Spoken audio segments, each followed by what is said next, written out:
నేను వద్దనుకుంది పార్టీ, చంద్రబాబు గారు నన్ను పొమ్మన్నారు.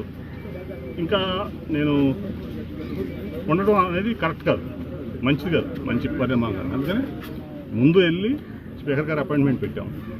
ముందు వెళ్ళి స్పీకర్ గారిని అడుగుతాం, స్పీకర్ గారిని రాజీనామా చేస్తాం.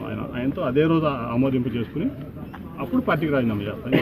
ఎందుకంటే పార్టీకి ఎంపీ పదవి ఉండగా పార్టీ వదిలేసని చెప్పకూడదు, ఇంకో పార్టీకి వెళ్ళకూడదు, లేదా ఇంకో నిర్ణయం తీసుకోకూడదు.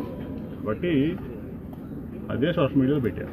ముందు లోక్సభకు రాజీనామా చేసి తర్వాత పార్టీకి రాజీనామా చేసిన తర్వాత మా వాళ్ళందరూ కూర్చుని ఇది చేద్దాం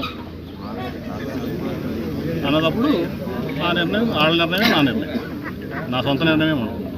మా వాళ్ళందరూ ఏం చేయమంటే, ఇప్పుడు 4 రోడ్లు ఉంటాయి, ఏ రోడ్లోంచి వెళ్దామంటే డెస్టినేషన్కి మా వాళ్ళు ఏది నిర్ణయిస్తే మా వాళ్ళంతా కలిసి, ఎందుకంటే అందరిని క్యారీ చేయాలి కదా, నేను నా ఒక్కడి నిర్ణయం కాదు కదా.